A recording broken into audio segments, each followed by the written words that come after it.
Alrighty guys, we're back for some Jund Reanimator, and this is a Dominaria United Standard brew. We're going to go over the deck, then hop right into some ranked, but first things first, for anyone who may not know, I'm Red Cat and I play aggro decks and any decks with red in them as well, so I hope that sounds fun to you.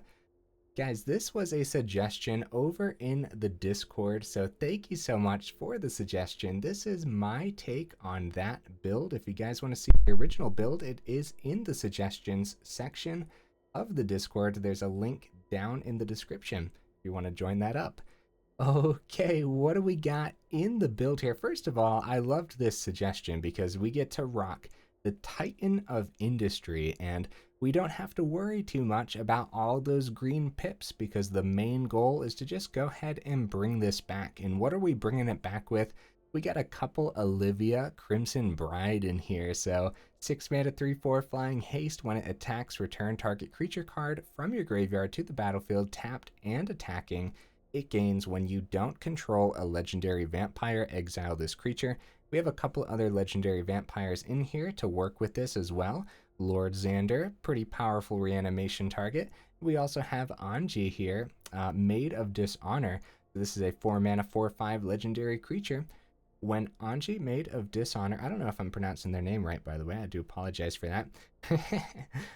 Anyways, when it enters or one or more vampires enter the battlefield under your control, you get to create a blood token. This ability triggers only once each turn. Then you can pay 2 mana, sacrifice another creature or blood token. Each opponent loses 2 life and you gain 2 life. That could be pretty powerful in here. We have more vampires in here as well with 4 Bloodtithe Harvesters, and all of these blood tokens are going to help us get those big old chunky creatures into the grave to eventually bring them on back as well. And all the extra blood tokens maybe we'll eventually be able to sacrifice to the Maid of Dishonor, which could be pretty cool. And we got a little bit of like a mono black mid-range shell in here as well. Couple cut downs, couple Meathook Massacres, couple Bankbusters, which go a really long way, honestly. We got 3 Liliana of the Veils. This could also help us get some of those chunky creatures into the grave. Something I should note is that it's okay to go ahead and discard Olivia with the idea of eventually bringing back Olivia with some of your other reanimation spells. So we'll see if that ends up working out too. We have a single soul transfer. Just being able to exile target creature or planeswalker seems really powerful, but it's going to be pretty easy to get both artifacts and enchantments on the board at the same time because we have a bunch of artifacts with all the blood tokens. We have artifacts with the Bankbuster, we have enchantments between Meathook, and of course we got 4 Fable of the Mirror Breakers too. So yep, Fable is just a terrific card. I can't imagine I can't imagine not having this in here, so it's going to be a very powerful one. We have Celestus as another artifact, helps us ramp a little bit, and Mana Fix, and maybe we'll be able to cast out a Titan if we don't reanimate one, so also helps us discard as well.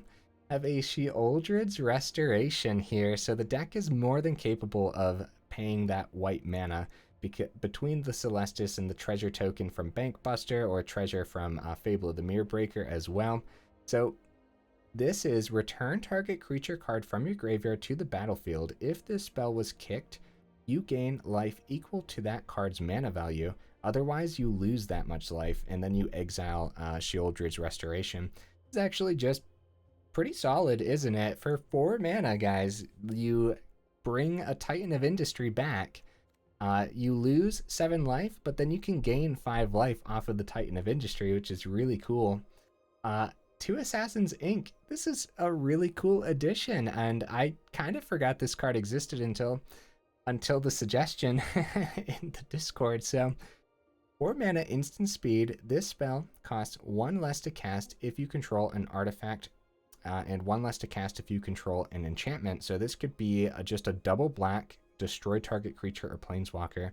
It's actually kind of insane, and it's going to be, like I said, easy. We got tons of enchantments and tons of artifacts in here as well. So even if this is just 3 mana, destroy target creature or planeswalker, that's 100% okay, and that's probably what it'll be a lot of the time. But again, having this for 2 mana is not going to be hard in here at all.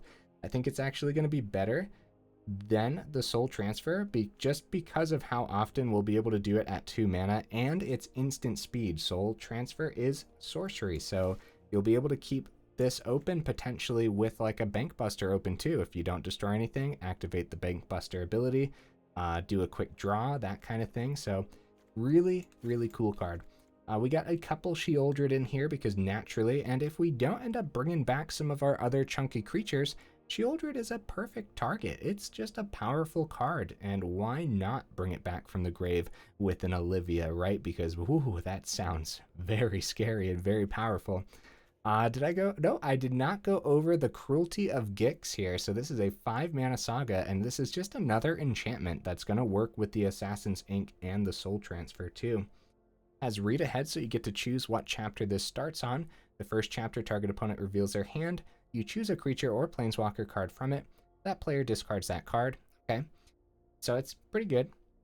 Second chapter, search your library for a card. Put that card into your hand, then shuffle. You lose 3 life. Not seeing your Meathook and you really need one to survive? Grab a Meathook off of the Cruelty. Cruelty is actually just kind of insane because you get to grab whatever the heck you want, and that just so happens to come in handy often. You lose 3 life, it can be pretty dangerous, I guess, but I don't know, man. It's a pretty broken card once it's down. So on chapter 3, put target creature card from a graveyard. You can take something from the opponent too, onto the battlefield under your control. So nice. Yeah, pretty cool. Something I forgot to mention, the ETB on the Bloodtithe Harvester is still pretty good to bring back with an Olivia. You really don't want to bring back like a Bloodtithe Harvester with the Cruelty, but sometimes you might have to, so at least you'll get a blood token out of it too. So yeah, sweet card. That's everything, actually. We do have a lot going on in the mana base that'll hopefully work. I have a Who Endures, a Crucible, an Abandoned Mire, all 4 of the Proving Grounds, and a single Plaza of Heroes, which hopefully won't get in the way too much. For example, Plaza of Heroes into like a swamp, you can't cast Bloodtithe Harvester at that point. So like I said, hopefully it doesn't hold us back, but Plaza of Heroes has this ability here where am I? You can pay 3, tap it, exile Plaza of Heroes, target legendary creature gains hexproof and indestructible until end of turn, and that happens to, I mean, like, so you can protect your Olivia, for example. They want to remove Olivia so that way you lose your Titan of Industry that's swinging in with the Olivia. Well, Plaza of Heroes, pay 3, tap it, legendary creature you control gains hexproof and indestructible. It might come into play, guys, because we got, I mean, Sheoldred's legendary, the Maid of Dishonor's legendary, Lord Xander is legendary. So like, and also Plaza of Heroes can cast, so add 1 mana of any color, spend this mana only to cast a legendary spell. And it says nothing about creatures there, so you can cast Meathooks with it and Lilianas with it. Of course, our artifacts can be cast with Plaza because it can tap for a colorless, but still, yeah. So hopefully the 1 Plaza of Hero is cool. Now we have a couple honorable mentions. I really thought about the Raven Man for this build, and I think it could be cool. It's another legendary for Plaza and stuff too. We're discarding a lot.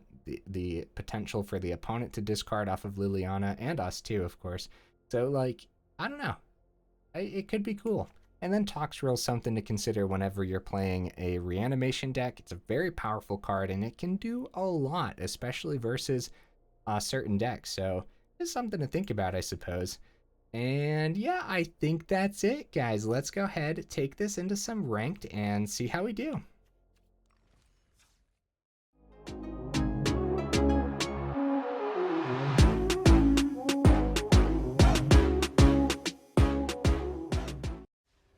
Okay, here we go. Let's see if we can get right into the first match here. I'm pretty excited. I think Jund has like a lot of power, and there's a bunch of different ways to put Jund together, and Jund Reanimator just seems like way too much fun. Oh, guys, we do have, I believe, 25 total mana in this build. Yeah, see, I don't really like it, but we can see that third, right? Fable's fine. Opponent goes first here. Okay, I'll keep it. Man, I don't know. I don't know, man. Okay, we're fine. Everything's fine. Everything's fine. We're gonna see a land right now. Actually, we should have played Haunted Ridge this turn in case we don't see a mana, because we could see like a cut down off the top, and now we won't have it available. Ooh, buddy. Ooh, buddy. Everything's fine. Everything's fine, guys. Don't panic. I know it's been a trend in all my recent videos where we're just not seeing mana on the first game for some reason, but it's also my fault for being particular about my mulligans. So, okay, mono white over there looking scary. Right, if we draw anything other than mana, it's looking very bad. Mana! Let's go! Okay, we can. Liliana's bad because they already have their Adeline on the board. Oh, man. Oh, jeez. Okay. Fable's gonna help us get more mana. Our 2/2 blocks the Guardian, which they can give indestructible. So we might chump the Adeline. Wow. Wow, what a line. What a line of play. Maybe we'll take the damage, because we're like super dead. They had the old 1, 2, 3, 4 punch, guys. Scary business, man. Very scary. Let's take the damage, guys. Let's just take it and see what we draw. Because what if we see like a Meathook? No, see, that's the problem. Adeline will still probably... So, there's a mana. Cruelty... We can get rid of Lord Xander. We can ditch an extra Fable. We can swing with our Shaman, Cruelty, and bring back Lord Xander. I think we're just like super dead. Maid of Dishonor. Okay. Alright. So. Right, because even a Meathook for 3 wouldn't have done it, because we needed a Meathook for 4 this turn. Which obviously we are very, very far behind. So we could Cruelty, bring back Lord Xander. Doesn't block in the air though. So yeah, I don't think there was a way through here. Let's do it. Let's have some fun. Good game, opponent. This is the best way to concede. The best way to concede. Oh man, yeah. The opponent's line of play there. Mono white still looking super powerful. The fact that we don't see it as often. Look at this. Look at this. 1, 2, 3, 4. Wow. I mean, that is just absolutely insane, isn't it? Like the power of all those cards, and we were just way too slow. They went first. We were sweating bullets the whole time, hoping that we actually drew land. I should have mulliganed. You do want more early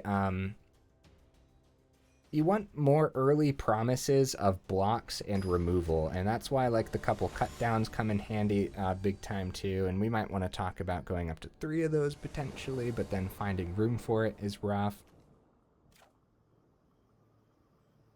Well, at least we have the mana. I'm not enjoying these hands right now. There might be better ways to piece this together to get more consistent hands, but I feel like overall we should be okay here. Wow, really good draws. That's good at least. And then we have... We'll keep Crucible back for now.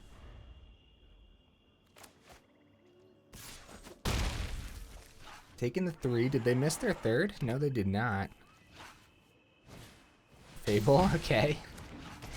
So now the question is, do we just Fable on our turn too? Because it's not Liliana. They get rid of the underdog and swing, get a treasure, take out Liliana. So is it just Fable? I suppose so. Next turn we have Sheoldred too. They get their ramp off their Goblin Shaman, but we won't get our ramp if we block. Do we want the ramp? Kind of, a little bit, yeah. I suppose we kind of sort of want it, you know? They're gonna have 5 mana this turn. They go for Liliana to hit our Goblin Shaman. So now it's a good swing, going down to 12 here. Oh man, going second is rough, guys. I wish it wasn't the case, but it is. Going second is very tough right now. Liliana is okay, but it's not the greatest right now. Like, they're about to get, like, Reflection, too. I'm tempted to discard it. But I think the Proving Ground is a little bit too slow here, especially since we have 2 other land. I don't want to get rid of Sheoldred because that's probably what I play.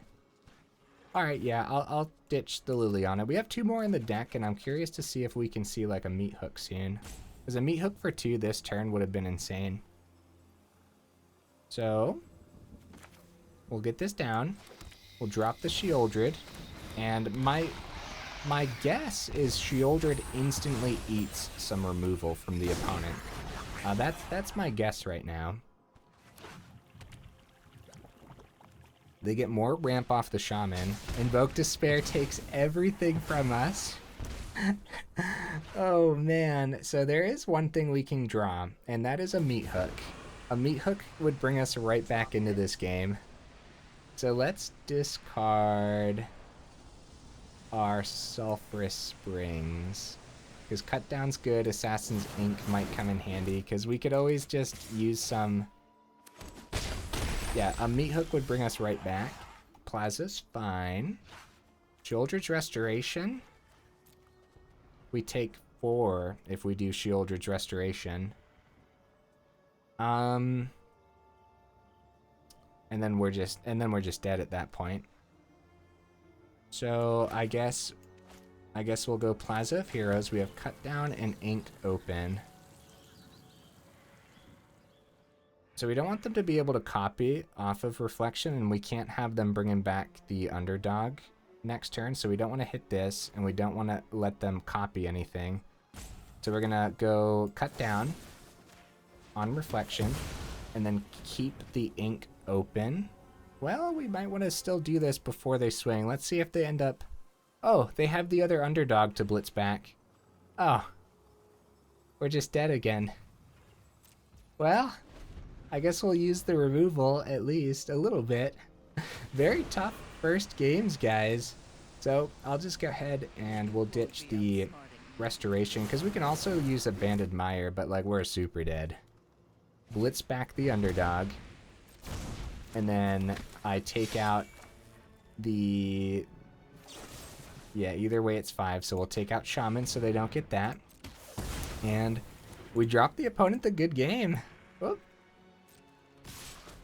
No, my emote. There we go. Woo. Tough starting games there, but I still have faith. We can totally... Like, there's a reason I took this into ranked. 1, we're only in gold. We're fine. Everything's fine in gold. But 2, I think there's some serious power here. It just in Jund in general. We're just going to have to see it, I guess. We're just going to have to wait and see. Like, I think the last 2 games, the opponent going first there. See, we go first, so this might be a completely different match. I don't like the hand again, which is concerning, but... but we're gonna try it.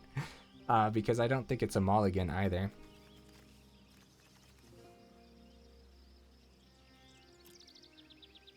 Yeah, the hands have been a little bit... I guess, like, they're not that bad. We have a lot of stuff to draw into. I am used to my aggro decks, which draw quite beautifully. Not just like mine. I feel like aggro decks in general are just filled with better draws. How do you guys feel about that statement? I feel like mid-range and control decks, those are the ones where it's like, ah, man, what is this hand? Sometimes in aggro too, obviously. It's all situational, but I mean, like, overall. Denick? What are you doing here, Denick? Yeah, I'll get rid of Denick. I think that's fine. We get a swing for 3. The second Harvester is good too. We can always use Harvester to take out Denick. Soul Transfer's absolutely fine here. Get the swing. And We have the blood token open to ditch these into the grave when it comes time.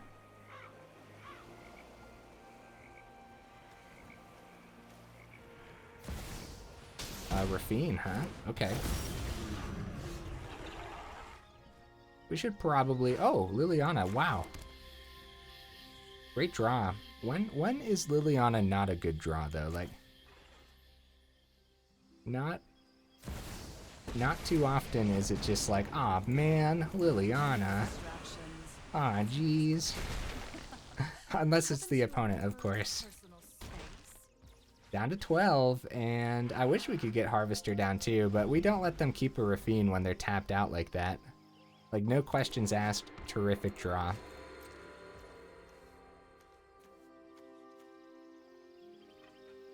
We're about to untap, so like a Wandering Emperor would potentially be better on their turn, but keeping it open is fine too, because they're expecting us to... They're expecting us to swing with Harvester. Second Liliana. Cut down. Huh. Okay. I like it. I just don't know exactly. I guess when we plus the Liliana, we ditch the Titan.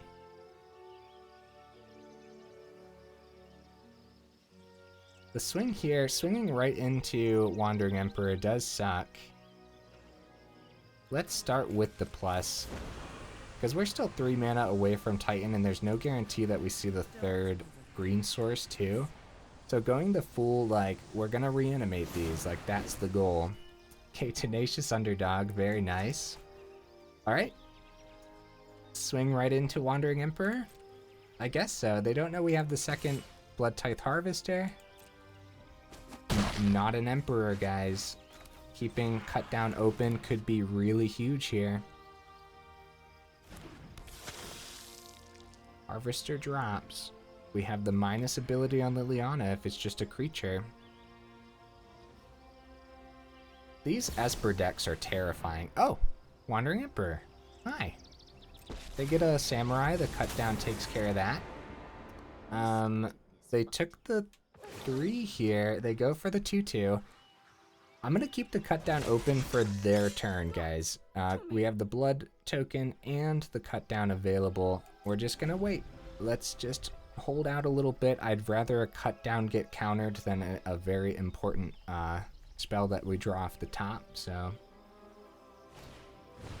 Blitzing back the underdog, and they're gonna full swing at the Liliana, I'd expect, because at face just wouldn't. Okay. So, we could cut down the underdog, and then... Do we just let the Liliana die?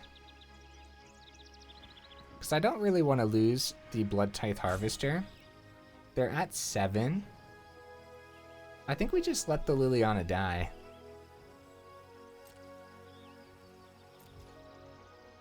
Yeah. I think that's fine.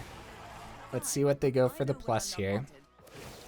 Oh, they go for the second 2/2. Ah, man. Okay. So they do have the blocker now. So I'm going to cut down one of them. And then we have the Liliana for next turn, and we don't want to get rid of it. They draw. Okay. This is all really solid. This is like just solid Jund goodness. Meathook, huh? Alright. It's gonna be Liliana and full swing at the opponent's face.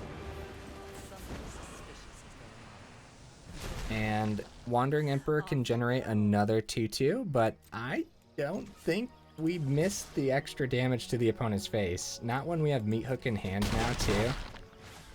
Which, of course, when our creatures die, each opponent loses 1 life. So hopefully keeping the Emperor open or alive doesn't bite us in the butt. But with Meathook in hand, I don't know, man. It seems pretty good. The worst thing that could happen, I guess, is they could drop Liliana.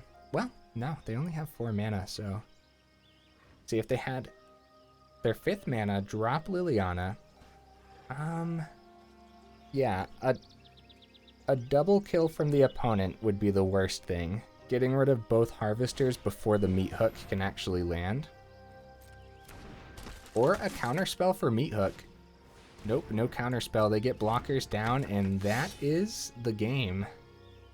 Unless they have that 5th land that I was talking about. Okay. So, Meathook for 2 will be fine. Oop, and damage. Nice, guys. That's what I'm talking about. We might want more than 25 mana. I don't know how we fit the 26 mana in here, but we might want more. But the thing is, you don't want to think too much about the... oh, good game, by the way, opponent. We don't want to think too much about just, like, casting the Titans or casting the Xanders, right? Like, that's not the point. The point is to bring him back with less mana, with our 5 mana Cruelty or our 4 mana, what was it, Sheoldred's Revival or something. Man, I've been so bad with card names recently. I forget it. We'll probably see it in one of these upcoming games, but you guys know what I mean. So our top end is technically, oh, Sheoldred's Restoration, that's right. So our top end is technically 4 and 5. And so 25 should be enough, but 26 could be better. Like, look, another opener with only 2. We'll try it, man. We'll try it. We should be able to draw some here. Should be. A turn 3 Fable's beautiful. Oh, hi, Bloodtithe. What are you doing there? Well, sweating a little bit again, guys. We're keeping some pretty greedy hands, I guess, with those openers of 2. Goodbye, Bloodtithe Harvester. They have accepted the trade. Or not. They got their 3rd. Oh, they have. They've accepted this trade. Corpse Appraiser. Nice.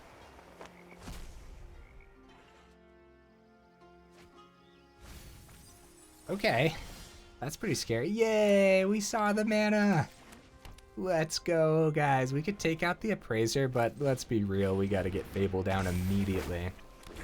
It's too bad our Goblin Shamans don't survive anymore, but it might, and then we might be able to get this Sheoldred down next turn, even if we don't draw mana. Look at this. Assassin's Ink. 2 mana, guys. 2 mana right now. That's powerful, dude. I like it.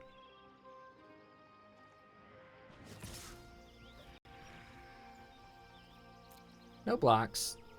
They expected as much, and then it could still be like a Liliana, make us sacrifice the Shaman.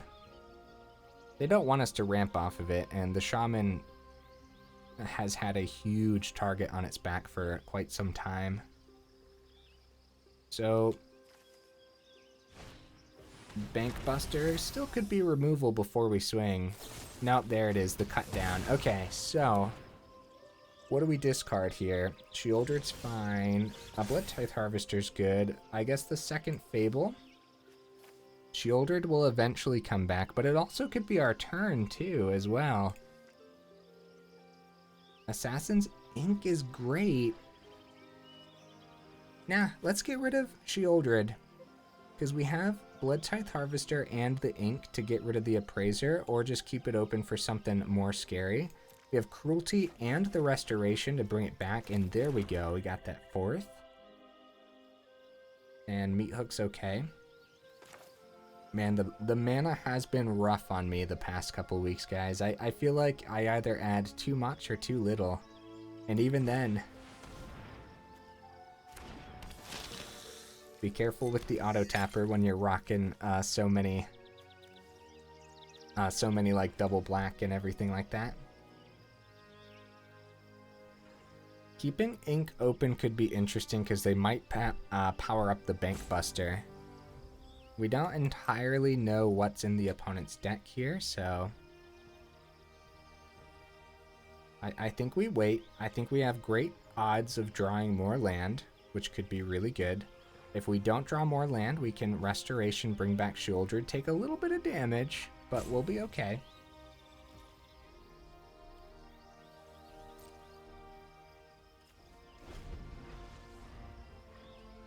I think I think that having Meathook against a Grixis build can be really good, especially since we know they have Fable as well. Okay, Invoke Despair. So we're losing Harvester and the Fable and taking 2 damage. I guess we will... Oh, we wanted to do ink before. Oh no, we don't have ink open now. Oh no, guys, what have I done? Oh, they don't even power up Bankbuster here. Huh. Yeah, no, we needed the Fable's enchantment on the board. Yeah, Invoke Despair is rough, man. Let's see if we draw that land. Oh, Liliana. Huh. Could be cool, but Bankbuster probably takes it out next turn after they drop a creature. Sheoldred's Restoration could be really good. We still have the ink. I can't believe I didn't take out the Appraiser, but it probably isn't going to bite us in the butt. And here's why.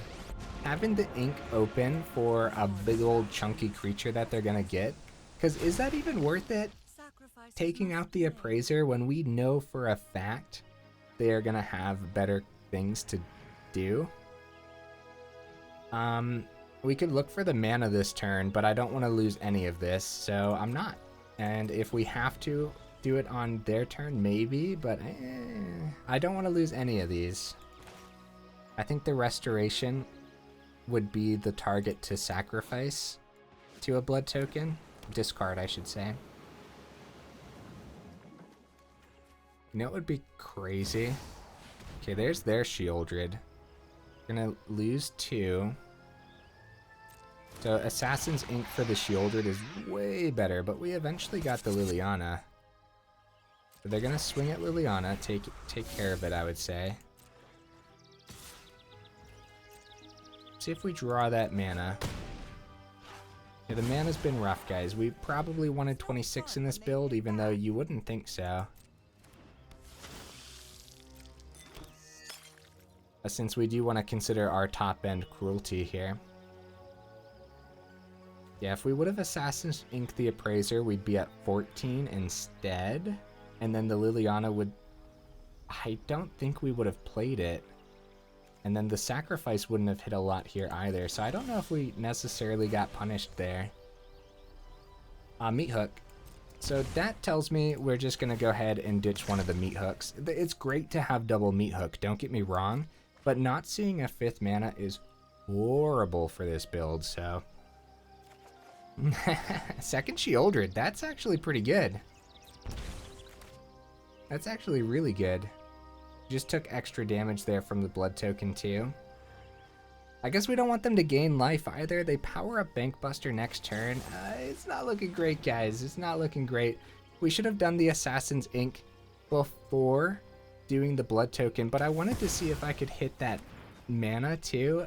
It was a bad, greedy play. Taking the extra damage is not the way to go when the opponent is rocking the Sheoldred. I can only imagine we're dead here, as it could be as simple as find another Bloodtithe, power up Bankbuster, swing for 7. Tough games. I could have played this one better. We could have mulliganed the starting hand too, but just the fact that we're struggling so hard to see mana. I guess we go up to 26, but again, I'm not 100% convinced here. This is 6 damage coming through, and that is that's an okay draw, but we got too low too fast. However, they are set up to the point where Meathook for 2 is beautiful for us. So if they don't have something to power up Bankbuster, we're alive. But it's not often. I'm pretty sure they got this. They draw. We're alive, guys. We're alive by some miracle. And a 5th mana. And now it's probably just get Sheoldred down because it blocks Bankbuster so well. Because then they would need removal and a creature to power up the Bankbuster.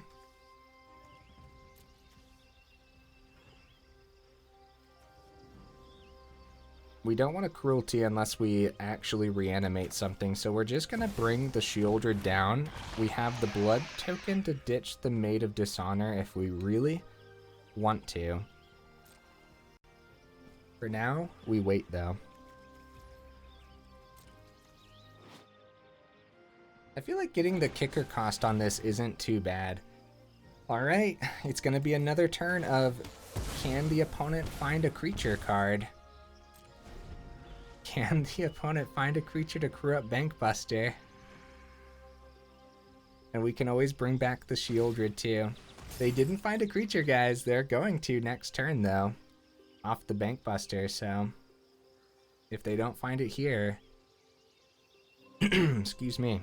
Is our Sheoldred going to be enough, though? And was taking that 2 damage worth it? Absolutely not. Like, I am sweating right now. I am big time sweating. Celestus? That's actually not that bad, is it? We can't do it this turn, though. We have to bring Sheoldred for a blocker, and I'm telling you what, guys. I really don't see a way through, but I mean, the Celestus is so good. Do we want to grab their Sheoldred? Probably not. I don't know what kind of... I think we grab our Sheoldred just in case. We have 2 of them in our grave, so... I don't think we want to grab theirs. You never know when there's going to be... I don't know if there's any of those in Standard right now where it's just like, oh, all players regain, or what? How is that usually worded? Opponent taking extra damage from our Sheoldred too.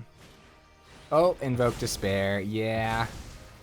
GG opponent. Wah, wah, wah, wah, wah.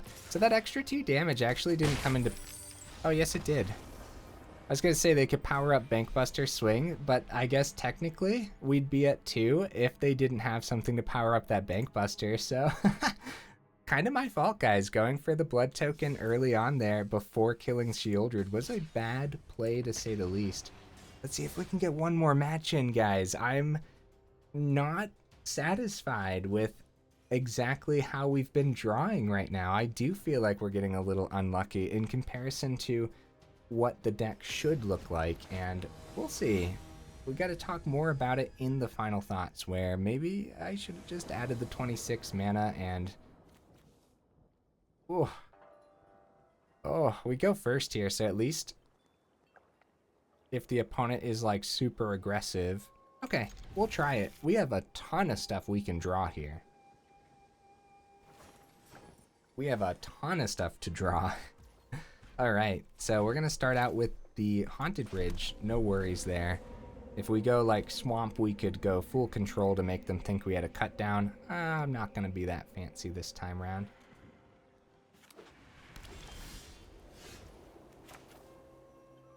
Okay, opponent drops a Plains. We got a Proving Ground. Yeah, we could do full control, but yeah, no, they're not even playing anything anyways. Looks like... What do I get out of full control? There we go. Looks like some basic control from the opponent, so we'll see. Probably no turn 3 then. Oh, Karn's Silex. Nice. Okay, let's start with our Sheoldred.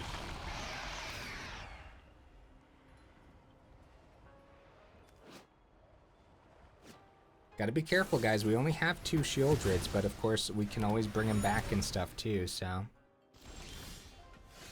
Okay, now we're seeing the mana. That's what I'm talking about.